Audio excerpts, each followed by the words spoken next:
All right, new YouTube channel. Decided I wanted to share some tips and things that I've run across along the way and get some other new ideas from other people and see where this goes.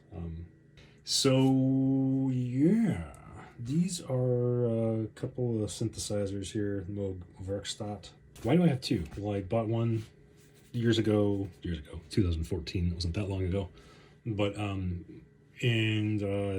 attempted to do some modifications on it. And I think one of the first things I was doing was extending the power leads. There's a -9, +9, +5, and +12 volt lead inside that I was extending to the pads, the experimenter pads, I think they call it. And I sorted something out and sat on my shelf for a couple years until I decided I wanted to try to figure out what I did and fix it. Turned out I burned out a resistor, so I'm going to just show that. Why the hell not? Need a screwdriver, right? Every time I screw this on, I'm thinking it's the last time I'm going to open it. But, and you see I've done a couple modifications to these guys along the way. We'll talk about that in a minute. Cool. Always put your screws in a place where you can remember they reside, so you can always put them on back later. There we go. So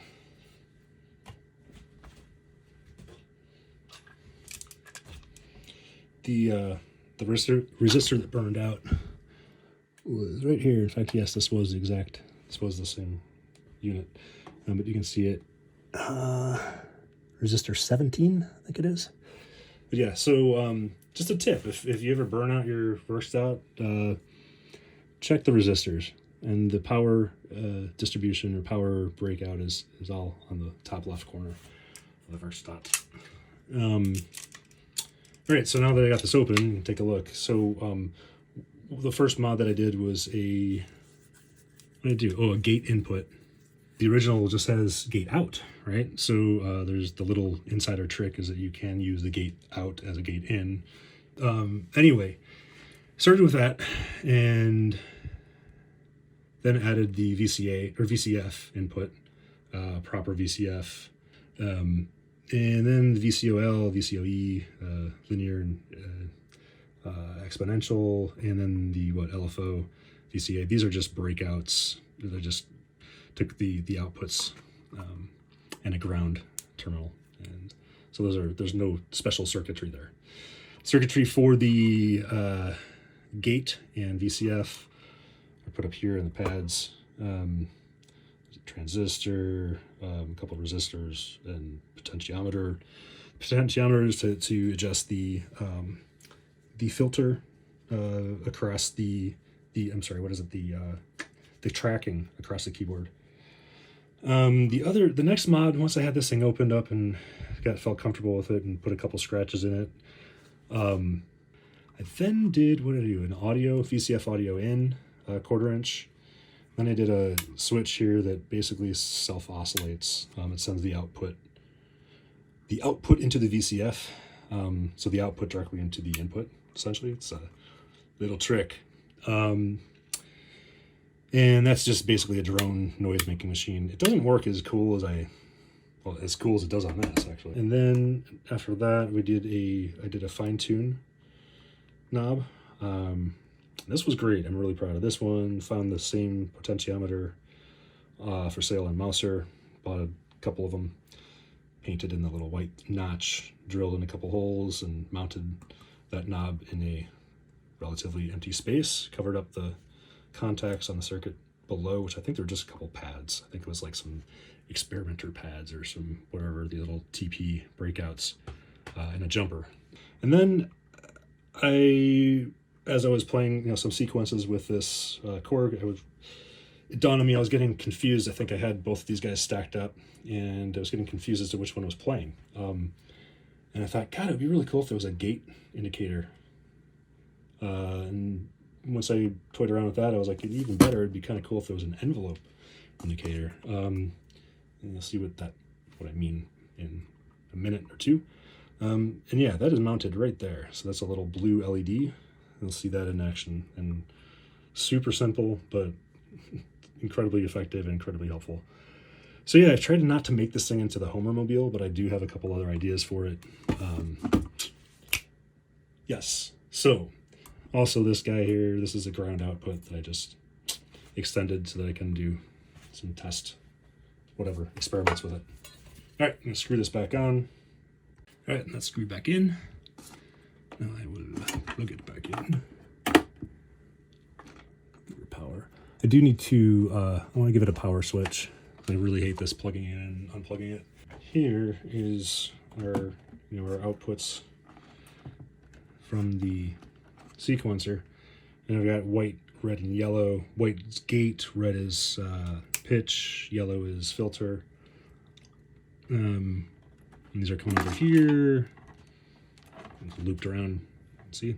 And white plug into gate. And as I said, yellow goes into VCF, and red goes into VCE. Cool. All right, so wider shot here. Now after I've plugged in my inputs and outputs, since I got my Arturia key step plugged into the MIDI input of the SQ64, then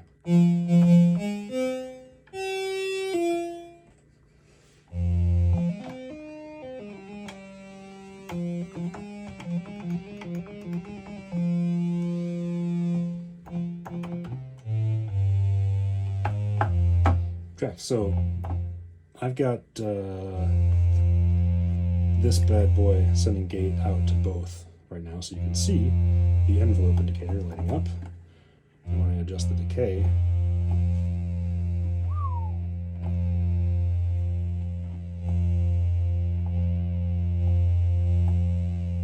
I've got quite a heavy-duty resistor on the positive terminal of that, so it's the brightness is dimmed quite a lot from its maximum capacity. I might have overdone it a little bit.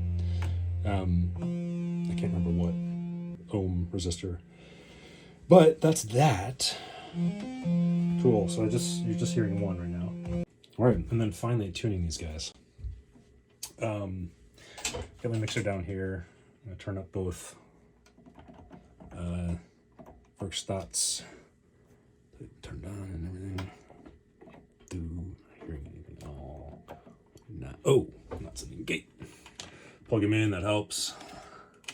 Boom.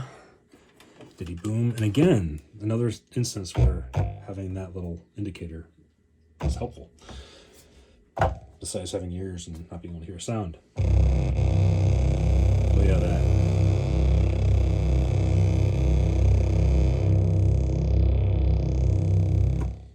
Reminds me of a beginning of a Delta 9 song. Okay, so tuning. First of all, I don't think you can see the mixer down here, but this allows me to isolate what we're hearing. What a concept. So what I do here is I play a note on something that I know is a C, a true C. Cool. And a couple ways to do this while I'm here. You can either trigger that through the synth. I happen to have the synth sitting right here and a sustain pedal sitting at my foot down here. So it's pretty darn easy to do that. Otherwise, you could, I've done this before, I don't have it routed this way now, but I could route my keyboard controller to send a signal out to whatever synth is triggering that true C. Cool. So what I do is I just go hit sustain, turn my level down, turn it here. Oh, wow. Okay, so that's pretty darn close.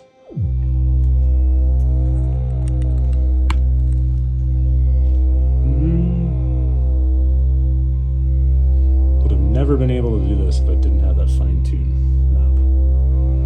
Cool. I'm gonna bring in werkstatt B.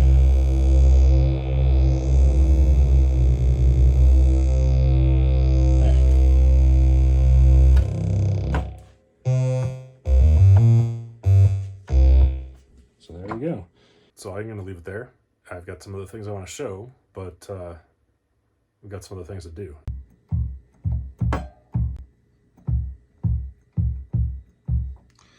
Coming next, I'll